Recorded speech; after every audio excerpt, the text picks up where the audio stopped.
In today's lesson, we're going to discuss how to multiply mixed numbers. But before we do that, I want to show you some interesting properties about multiplying fractions that can help you predict what your answer is going to look like. The first property I want to talk about is when you're multiplying a fraction to a whole number. In the problem you see here, it's 1/2 of 8. Whenever you're multiplying a fraction to a whole number, your answer will always be less than the whole number.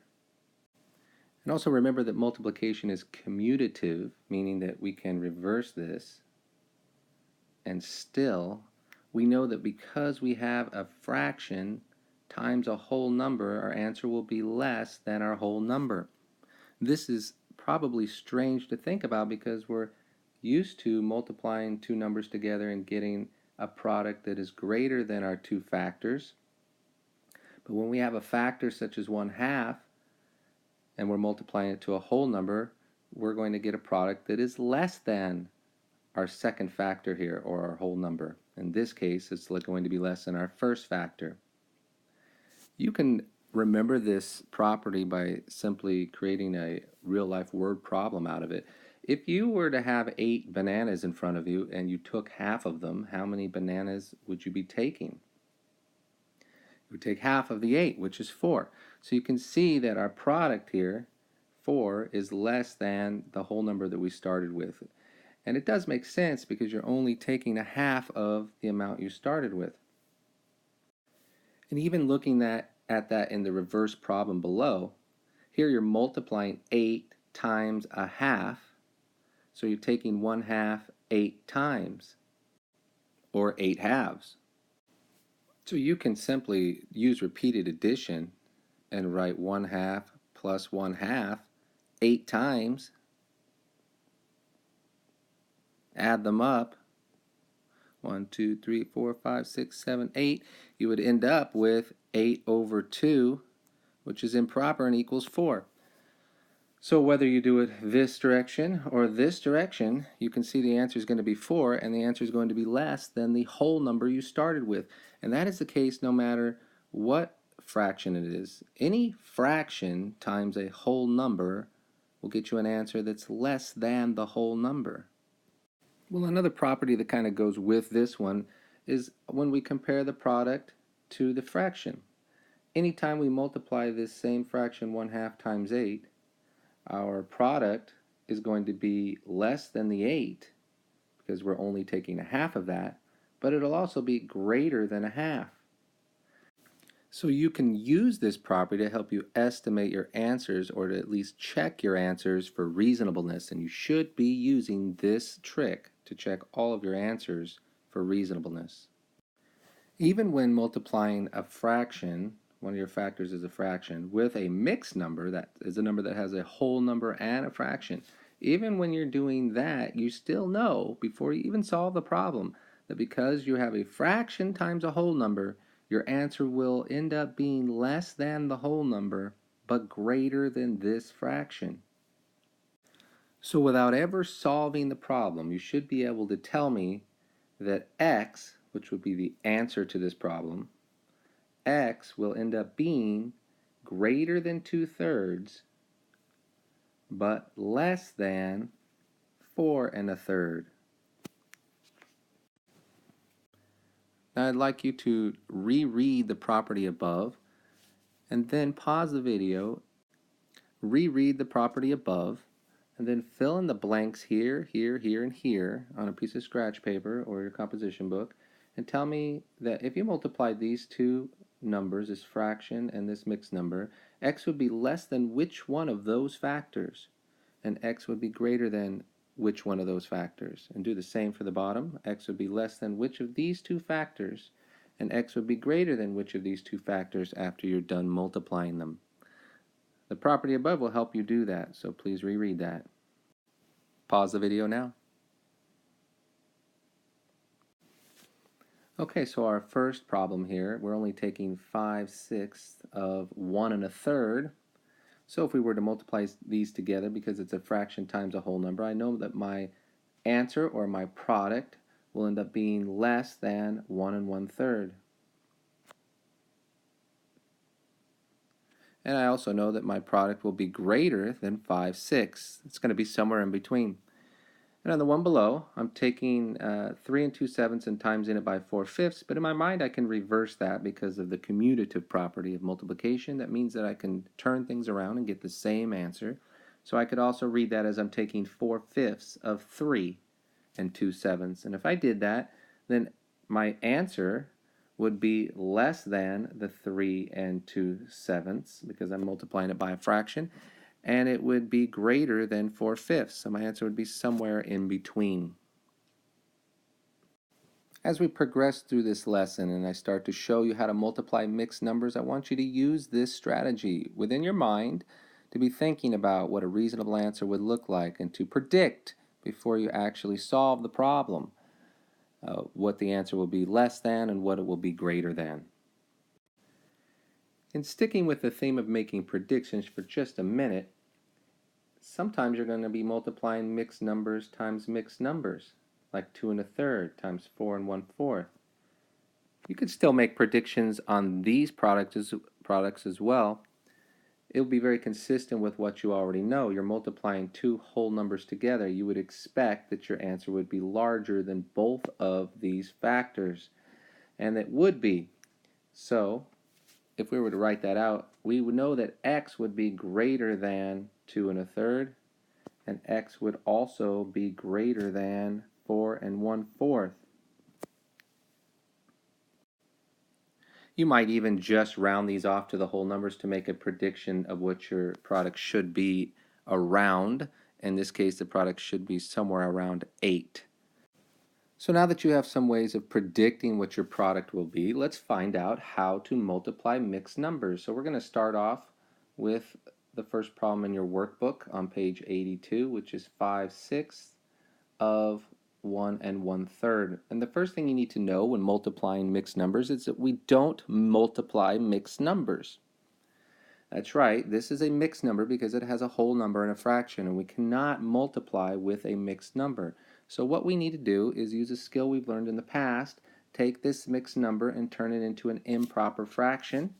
And we're going to do that by multiplying 1 times 3. We're going to get 3.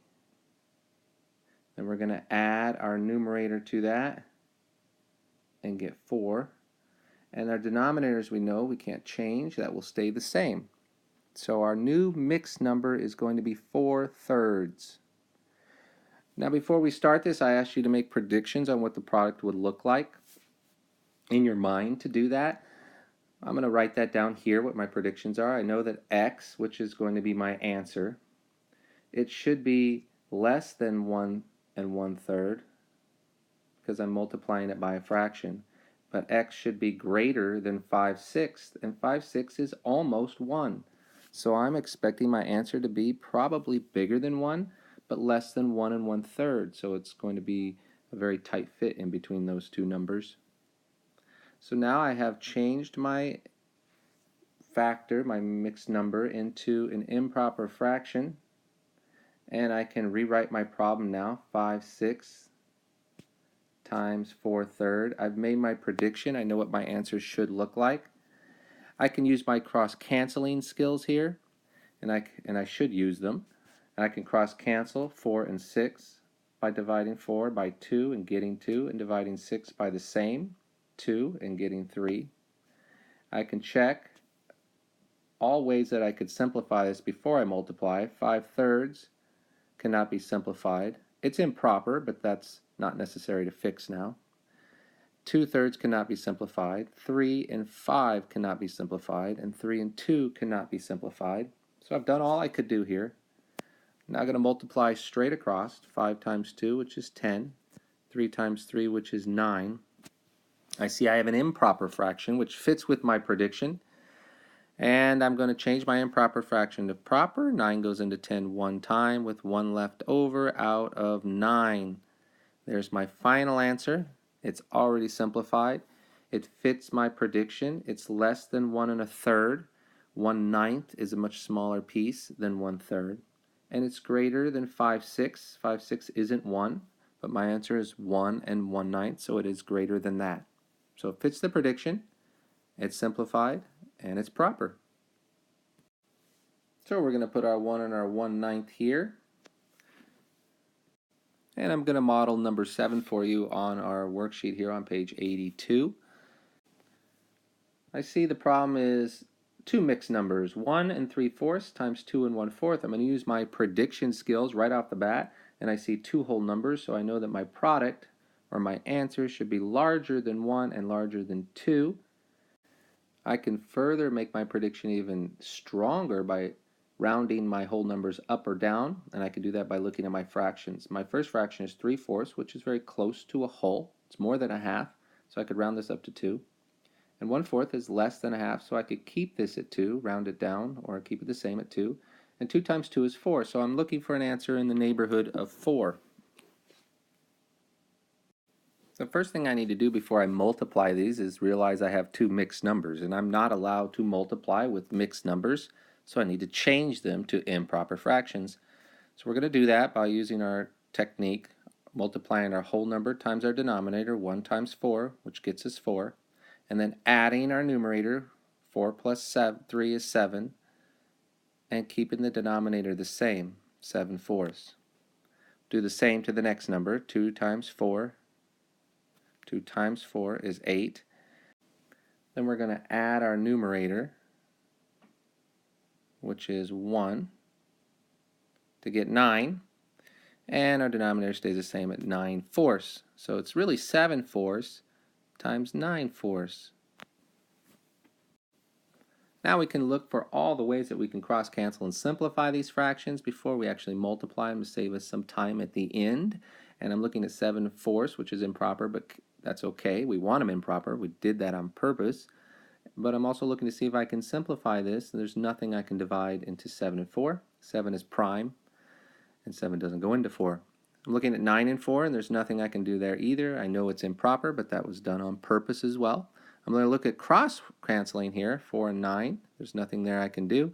And cross-canceling 7 and 4. Again, 7 is prime, and it won't go into 4, so we can't do anything there.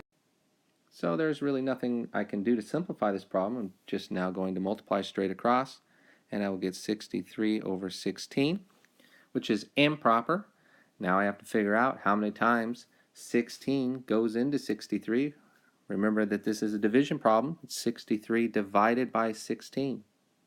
I'm going to take an educated guess that it's 5, because if I just cover up my 3 and my 6 and try to put 1 into 6, it goes in 6 times. I think it'll be a little less than that, so I'm going to guesstimate 5. Just a guess and check method here. I won't always be right, but I'll usually come close enough to be right on the second guess. 6 times 5 is 30.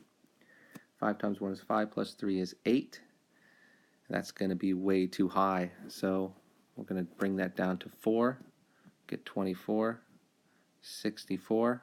I didn't get it in one try here, but I do know now that it's going to be 3. It's going to equal 3. And 16 times 3 is 1848. And now I have to subtract. Now that I know 16 times 3 is 48, I take my 63, subtract 48 from that, and get 15. So it's going to be 3 and 15 over 16, or 3 and 15/16.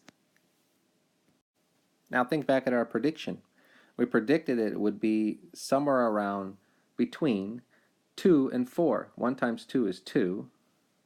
But then when I saw that this fraction was almost a whole, I rounded this up to 2. And this fraction was less than a half, so I kept it the whole number at 2, rounded it off to 2. And then 2 times 2 is 4. If we look at my answer, I'm 3 and 15/16. I'm only 1 unit fraction away from 4, so I'm awfully close to 4. My prediction was almost spot on.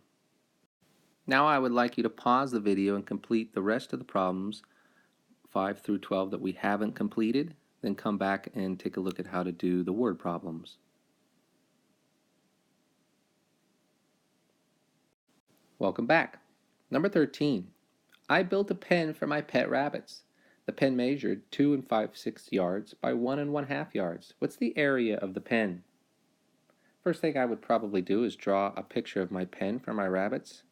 Probably be a rectangle in this case. It measures 2 5/6 yards by 1.5 yards. I know the defined area is length times width equals area. So I can plug in my numbers for my length and my width. That would be 2 5/6 times 1 1/2. That will give me my area. I know from before that I can't multiply mixed numbers, so I need to change these to improper. I'm going to do that by using the formula that we have. That's 2 times 6, which is 12, plus 5, which is 17. The denominator stays the same. We're going to multiply that by this mixed number that we're going to change to improper by doing 1 times 2, which is 2, adding the 1, which is 3, and the denominator again stays the same. Before I multiply these straight across, I want to do all the cross canceling that I can. So I'm going to take a look at my 17 and my 6. There's nothing there that I can simplify with. 17 is prime. My 3 and my 2, nothing there I can simplify by. 3 and 2 are both prime. My 6 and my 3, as I go cross canceling, there is a number that goes into 3 and 6. That would be 3. 3 goes into 3 once, and 3 goes into 6 twice. And my 17 and my 2, still looking to cross cancel those two. But 17 is prime and so is 2, and they don't go into each other, so there's nothing I can do there. Now I could multiply straight across, get 17 times 1, which is 17, and 2 times 2, which is 4. I predict that I would probably end up with an improper fraction, as you usually do.